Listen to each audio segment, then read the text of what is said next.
अस्सलाम वालेकुम मोअज़्ज़िज़ तलबा व तालिबात। मेरा नाम सैयद कमर अब्बास है। मोअज़्ज़िज़ तलबा व तालिबात, आज हम पढ़ने वाले हैं फेरिंग्स और एसोफेगस के बारे में। हम पढ़ेंगे कि जो फेरिंग्स है वो एसोफेगस है, ये किस तरह से खुराक को निगलने में किरदार अदा करते हैं। आज हम एपिग्लोटिस के बारे में भी पढ़ेंगे कि जो हमारे जिस्म के अंदर एक बहुत ही अहम फ़ेल सर अंजाम दे रहा है। अगर वो एपिग्लोटिस ना होता तो शायद हम जिंदा भी ना होते। एक छोटा सा एपिग्लोटस हमारे जिस्म में कितना अहम काम सर अंजाम दे रहा है, ये भी जानेंगे। और ये भी जानेंगे कि पेरिस्टालसिस क्या होती है। तो आइए चलते हैं ग्लास बोर्ड की जानिब। अस्सलाम वालेकुम मोअज़्ज़िज़ तलबा व तालिबात। आज हम खुराक की नाली के दो और हिस्सों के बारे में पढ़ेंगे, जो कि फेरिंग्स और एसोफेगस है। और ये भी जानेंगे कि निगलने का अमल और पेरिस्टालसिस कैसे होती है और पेरिस्टालसिस क्या होता है। तो फेरिंग्स, ये जो ओरल कैविटी है, ओरल कैविटी से नीचे, ओरल कैविटी हमारे मुंह के अंदर जो जगह है, उस ओरल कैविटी से नीचे एक ट्यूब होती है। ओरल कैविटी नीचे की जानिब एक ट्यूब के अंदर खुलती है, उसे फेरिंग्स कहते हैं। और फेरिंग्स हम जानते हैं कि मज़ीद दो नालियों में तकसीम हो जाता है। उसमें से एक हवा की नाली होती है और दूसरी एसोफेगस होती है। एसोफेगस फेरिंग्स से लंबाई में लंबी नाली होती है और ये एसोफेगस फेरिंग्स से खुराक को मैदे में लेकर जाती है। एसोफेगस ये एक जोड़ है, ये एक, आप कह लें, ऐसा जोड़ है जो फेरिंग्स और मैदे को जोड़ता है, क्योंकि एसोफेगस के नीचे मैदा होता है। तो इस मैदे और फेरिंग्स के दरमियान आपको एक जोड़ने वाली, इन दोनों को आपस में जोड़ने वाली नाली को एसोफेगस कहते हैं। और एसोफेगस की जो लंबाई होती है वो तकरीबन 25 सेंटीमीटर लंबाई होती है एसोफेगस की। तो हम फेरिंग्स और एसोफेगस के बारे में पढ़ रहे थे। इससे गुज़िश्ता लेक्चर में हम बोलस तक पढ़ चुके थे। हमने कहा था बोलस क्या है। बोलस खुराक के छोटे छोटे गोल गोल फिसलने वाले टुकड़े हैं, जो ओरल कैविटी में मेस्टिकेशन, लुब्रिकेशन और सेमी डाइजेशन के बाद बनते हैं। तब ओरल कैविटी में जो छोटे छोटे गोल गोल फिसलने वाले टुकड़े मौजूद होते हैं, उन्हें बोलस कहते हैं। अब क्या होगा, ये जो बोलस है, जुबान, ओरल कैविटी में मौजूद जुबान, इन बोलस, इन खुराक के छोटे छोटे गोल गोल फिसलने वाले टुकड़ों को जुबान पीछे की जानिब धकेलेगी, जो ओरल कैविटी में जुबान होगी। और ये बोलस पीछे की जानिब जब धकेले जाएंगे तो ये फेरिंग्स में उतर आएंगे। लेकिन इस पीछे की जानिब धकेलने के अमल के दौरान ये जो आपको एक दीवार नज़र आ रही है नेज़ल कैविटी और ओरल कैविटी के दरमियान, आपको एक दीवार नज़र आ रही होगी, इसको तालू कहते हैं। तालू।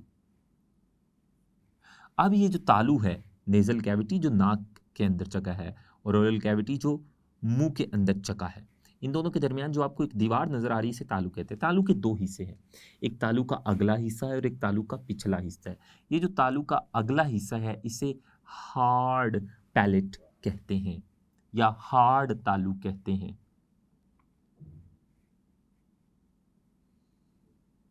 ये अगला हिस्सा जो है तालू का, ये हार्ड या सख्त तालू है। जबकि ये मैं अगर लिख दूं यहाँ पर, ये हार्ड तालू है, सख्त तालू है। जबकि तालू का ये जो पिछला हिस्सा है, ये सॉफ्ट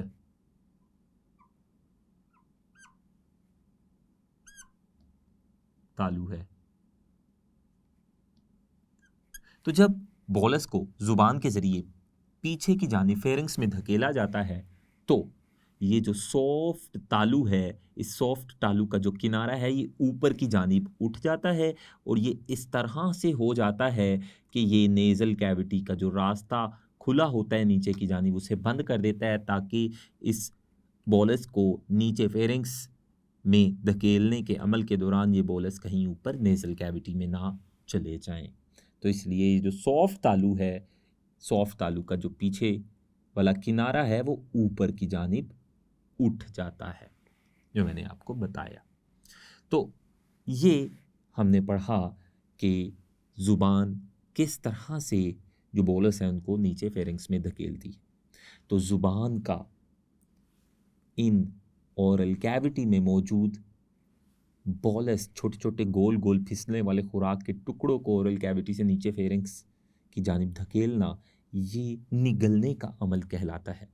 और निगलने के अमल के दौरान जो खुराक के छोटे छोटे गोल गोल फिसलने वाले टुकड़े हैं जिनको बॉलस कहते हैं, वो ओरल कैविटी से फेरिंक्स और फेरिंक्स से एसोफेगस में चले जाते हैं। ये अमल निगलने का अमल कहलाता है। और निगलने का अमल का जो आगाज़ है वो तो हमारा इरादी होता है, इरादी यानी वॉलेंट्री होता है, हमारे कंट्रोल में होता है। लेकिन जैसे ही खुराक जो ओरल कैविटी के पिछले हिस्से में पहुंच जाती है और फेरिंग्स में उतरने लगती है, तो ये अमल हमारे कंट्रोल से बाहर हो जाता है और ये खुदकार ऑटोमेटिक हो जाता है। फिर हम इसको कंट्रोल नहीं कर सकते, फिर ये हर हाल में खुराक नीचे जाती है। लेकिन आगाज़ में जो निगलने का अमल है वो हमारे कंट्रोल में होता है, वो वॉलंटरी होता है, हमारे इरादे में होता है।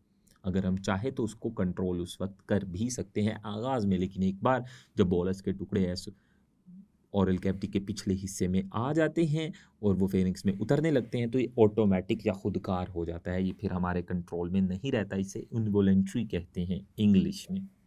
तो ये निगलने के अमल से क्या मुराद है? निगलने के अमल से मुराद है वो जो खुराक के टुकड़े जिनको बोलस कह रहे हैं ओरल कैविटी में पड़े हैं, वो फेरिंग से गुजर कर नीचे एसोफेगस में आ जाए, जो कि 25 सेंटीमीटर एक लंबी नाली है जो खुराक को फेरिंग्स या ओरल कैविटी से मेदा में लेकर जाती है।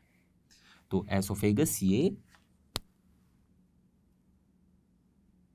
इसकी लंबाई 25 सेंटीमीटर है, इसकी जो लंबाई है एसोफेगस की वो 25 सेंटीमीटर है। अब निगलने के अमल का मैंने आपको मतलब बताया। निगलने के अमल का मतलब क्या है? खुराक का ओरल कैविटी से फेरिंग्स और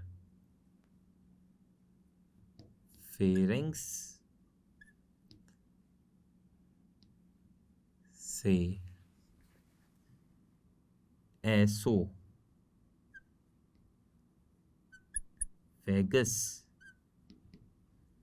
में चले जाना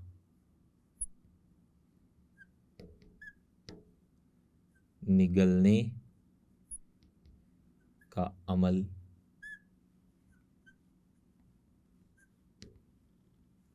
कहलाता है। निगलने के अमल के दौरान क्या कुछ हो रहा होता है, अब हम ये जानने की कोशिश करते हैं। आप देख सकते हैं जो हवा की नाली है जिसको ट्रेकिया भी कहा जाता है, हवा की नाली को ट्रेकिया भी कहा जाता है।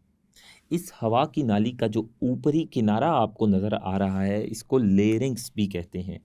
लेरिंग्स, ये जो हवा की नाली का ऊपर वाला हिस्सा, ऊपरी किनारा है, इसको लेरिंग्स कहते हैं। लेरिंग्स। जब खुराक ओरल कैविटी से फेरिंग्स में आ जाती है और वो फेरिंग्स से गुजर कर मजीद नीचे आ रही होती है, वो खुराक के छोटे छोटे गोल गोल फिसलने वाले टुकड़े, तब उन खुराक के छोटे टुकड़ों को हवा की नाली में जाने से बचाया जाता है।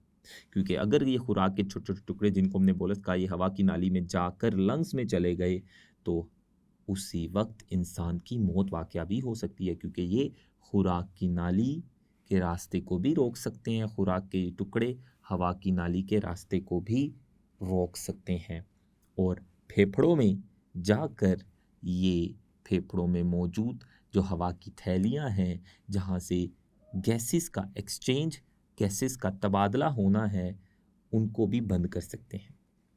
तो यहाँ पर फेरिंग्स में कुछ मुताबिकतें होती हैं, कुछ साख्तें होती हैं जो खुराक के इन छोटे छोटे टुकड़ों को हवा की नाली में दाखिल नहीं होने देती।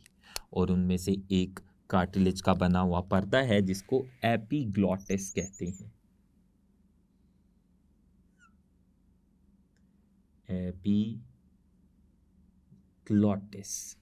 तो ये जो ऊपरी किनारा है ट्रेकिया का, जिसको हमने लेरिंग्स कहा, इस लेरिंग्स के ऊपरी किनारे पर आपको कार्टिलेज का एक पर्दा नज़र आ रहा होगा, इसको एपिग्लोटिस कहते हैं। इसका काम ये है कि जैसे ही खुराक के वो जो छोटे छोटे टुकड़े हैं वो फेरिंग्स के निचले हिस्से में आते हैं, तो ये जो एपिग्लोटिस है ये ट्रेकिया या लेरिंग्स के इस सुराख को बंद कर देता है ताकि खुराक के टुकड़े ट्रेकिया या लेरिंग्स में दाखिल ना हो और वो खुराक के टुकड़े एसोफेगस में चले जाएं। तो ये जो एपिग्लोटिस है ये हवा की नाली या ट्रेकिया का ये जो सुराख है इसे ग्लोटिस कहते हैं, इसको बंद कर देता है जब खुराक के टुकड़े फेरिंग्स के निचले हिस्से में आ जाते हैं। तो ये एपिग्लोटिस हवा की नाली के सुराख या ग्लोटिस को बंद कर देगा, तो ये टुकड़े एसोफेगस में उतर जाएंगे और जब ये टुकड़े खुराक के एसोफेगस में उतर जाएंगे और निगलने का अमल मुकम्मल हो जाएगा तो ये एपिग्लोटिस दोबारा से खुल जाएगा और खुराक की नाली के साथ ये जो हवा की नाली है ये भी खुल जाएगी और इसमें से हवा आसानी से गुजरकर फेफड़ों में चली जाएगी। तो ये हमने देखा कि किस तरह से निगलने के अमल के दौरान जो एपिग्लोटिस है वो हवा की नाली का जो सुराख है जहाँ से हवा की नाली के अंदर दाखिल होती है उसे ग्लोटिस कहते हैं, उस सुराख को बंद कर देता है ताकि खुराक के छोटे छोटे टुकड़े हवा की नाली में दाखिल ना हो और हमें नुकसान ना पहुंचाए। तो ये हमने निगलने का अमल पढ़ा और पढ़ा कि किस तरह से फेरिंग्स के नीचे मौजूद वो जो एपिग्लोटिस है वो उफ़क़ी रुख आकर वो हवा की नाली के सुराख ग्लोटिस को बंद कर देता है और खुराक के टुकड़ों को हवा की नाली में जाने से बचाता है। अब हम पेरिस्टालसिस का अमल पढ़ेंगे। जो पेरिस्टालसिस है वो क्या होती है?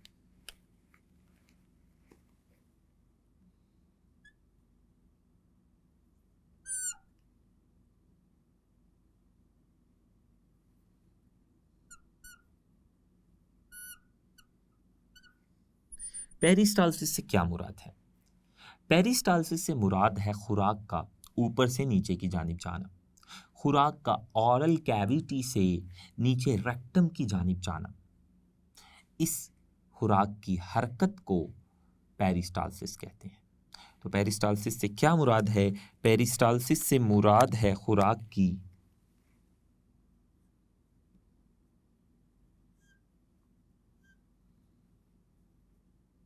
ओरल कैविटी से रेक्टम खुराक की नाली का सबसे आखिरी हिस्सा है, छोटा सा सबसे आखिरी हिस्सा जो नीचे है सबसे। तो खुराक का ओरल कैविटी से रेक्टम की जानिब जाना या खुराक की ओरल कैविटी से रेक्टम की जानिब हरकत पेरिस्टालसिस कहलाती है। तो खुराक जब ओरल कैविटी जो कि खुराक की नाली का पहला हिस्सा है वहाँ से नीचे जाते जाते जाते खुराक की नाली का आखिरी जो हिस्सा है जिसे रेक्टम कहते हैं, तो खुराक की नाली का ऊपर से यानी ओरल कैविटी से आखिरी हिस्से नीचे की जानिब यानी रेक्टम की जानिब हरकत करना, इस तरह की खुराक की जो हरकत है ऊपर से नीचे से पेरिस्टालसिस कहते हैं। पेरिस्टालसिस से मुराद जो खुराक की नाली की दीवारों में स्मूथ मसल्स हैं उनमें सिकुड़ने और फैलने की अमवाज भी है।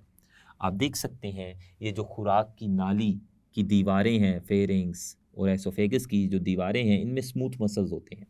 जब इनमें मौजूद स्मूथ मसल्स सिकुड़ते और फैलते हैं, इन दीवारों में मौजूद स्मूथ मसल्स में सिकुड़ने और फैलने की मौजें या अमवाज पैदा होती हैं, तो वो मौजें इस खुराक की नाली के अंदर पड़े हुए खुराक के टुकड़ों पर प्रेशर या दबाव लगाती हैं जिसकी वजह से वो खुराक के टुकड़े नीचे की जानिब रेक्टम की जानिब हरकत करते हैं ऊपर ओरल कैविटी से, जिसको हम पेरिस्टालसिस कहते हैं। तो पेरिस्टालसिस की एक और तारीफ कुछ इस तरह से लिखी जा सकती है, इससे मुराद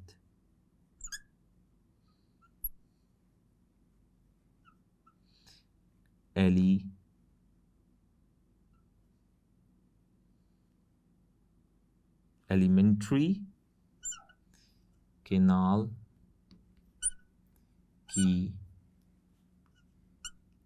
दीवारों में मौजूद स्मूथ मसल्स में सिकुड़ने और फैलने की अमवाज हैं। क्योंकि जब एलिमेंट्री केनाल की दीवारों में मौजूद स्मूथ मसल सिकुड़ते और फैलते हैं, उनमें सिकुड़ने और फैलने की मौजें पैदा होती हैं, तो उन मौजों की वजह से उस एलिमेंट्री केनाल में मौजूद खुराक पर दबाव या प्रेशर पड़ता है, जिसकी वजह से वो खुराक ऊपर से ओरल कैविटी से नीचे रेक्टम यानी खुराक के आखिरी हिस्से की जानिब हरकत करती है, और इस तरह की हरकत को पेरिस्टालसिस कहते हैं।